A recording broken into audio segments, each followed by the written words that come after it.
आज हम स्त्रियों और पुरुषों के लिए एक ऐसे सूत्र पे बात करेंगे जो यदि समझ लिया जाए तो जीवन में बहुत सारी समस्याएं पैदा होने से ही बच जाएंगी।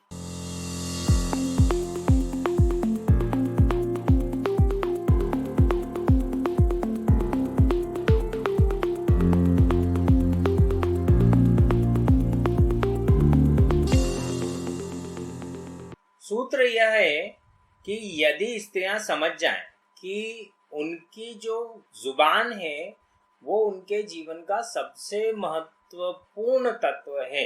अगर उनकी भाषा, उनकी बोली, उनकी भाषा शैली यदि आकर्षक है तो ही वे आकर्षक रह जाएंगी, अन्यथा शरीर तो बहुत जल्दी आकर्षण खो देता है। शरीर का आकर्षण तभी तक है जब तक कोई आपके नजदीक पूरी तरह से आया नहीं। जैसे ही वह व्यक्ति आपको पूरी तरह से जानने लगता है, जैसे ही आप उसके साथ शादी में उतर जाते हैं, तो वो आपके शरीर को आपसे ज्यादा बेहतर तरीके से देख चुका होता है। तो उस जगह आपके जीवन का जो आकर्षण है वो उसके लिए शारीरिक रूप से खत्म होता चला जाएगा धीरे धीरे। क्योंकि हमारे दिमाग में एक सूत्र काम करता है साइकोलॉजी का, जो बोलता है पाते ही हर चीज वृथा है। जो भी चीज जीवन में मिल जाए वो चीज आपको बेकार लगने लगे। तो यदि एक व्यक्ति आपके शरीर को पाने के लिए आपसे जुड़ा था और वो व्यक्ति आपसे जुड़ा था, तो अब तो उसको शरीर मिल गया, अब वो शरीर उसके लिए व्यर्थ होता चला जाएगा धीरे धीरे। तो शादी की सबसे बड़ी समस्या यहाँ आती है कि उसके दिमाग में शारीरिक रूप से आपकी व्यर्थता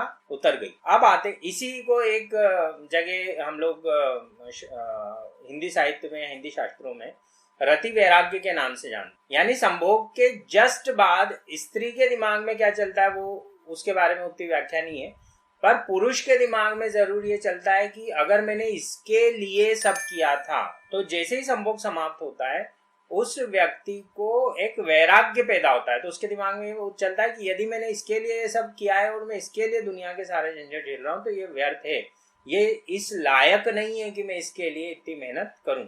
इसको बोलते हैं रति वैराग्य। अब रति वैराग्य पैदा हो चुका है, चूंकि अब आप शादी में हैं, तो आप क्या करेंगे? या हर थोड़े दिन बाद जब उसका हार्मोनल डिसबैलेंसेस खत्म हो जाते हैं तो उसको वैराग्य पैदा होता है। तब उसके अंदर एक फ्रस्ट्रेशन है। वो फ्रस्ट्रेशन आप बढ़ा देते हैं यदि आपकी भाषा खराब है, यदि आपकी शैली खराब है, यदि आप बोलने में ध्यान नहीं देते, यदि आप उसके मन के हिसाब से काम नहीं करते। जब शादी होती है तो सप्तपदी पे पुरुष से तो 7 वचन लिए जाते हैं, स्त्री से सिर्फ 1 वचन लिया जाता है। और वो वचन ये होता है कि स्त्री पुरुष के मन के हिसाब से काम करेगी ना। ये एक बहुत महत्वपूर्ण बात है। तो काम क्या करना होता है? सिर्फ बात आपको उसके मन का उस समय क्या भाव अवस्था चल रही है उसको ध्यान में रख के करनी पड़ेगी।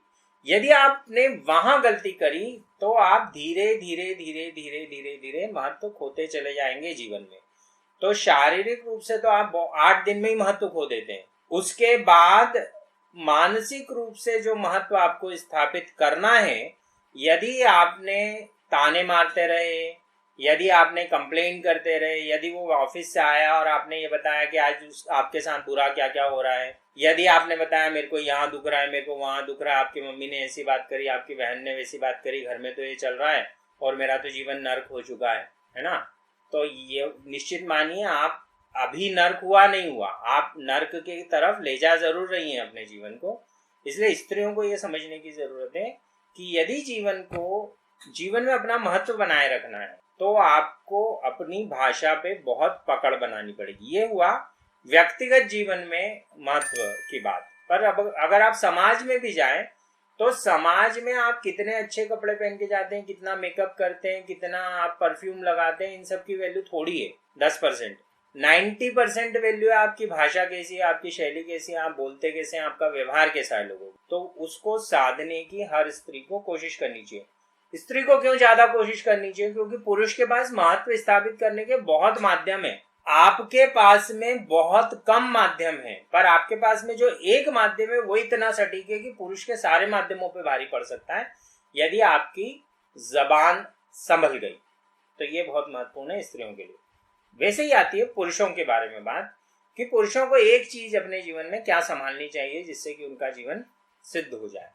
तो वो है विवेक। अपने मन में सही या गलत निर्णय करने की वो क्षमता, और उस क्षमता के हिसाब से देश काल परिस्थिति को ध्यान में रखते हुए उस चीज पे मूव करना, उस निर्णय की तरफ आगे बढ़ना, बहुत बहुत डिप्लोमेटिकली, बहुत को कूटनीतिक रूप से आपको आगे बढ़ना पड़ेगा। नहीं तो समाज आपके धन, समाज आपकी संपत्ति, समाज आपके सारे सम्मान को धूमिल करने के लिए ही काम करता रहेगा।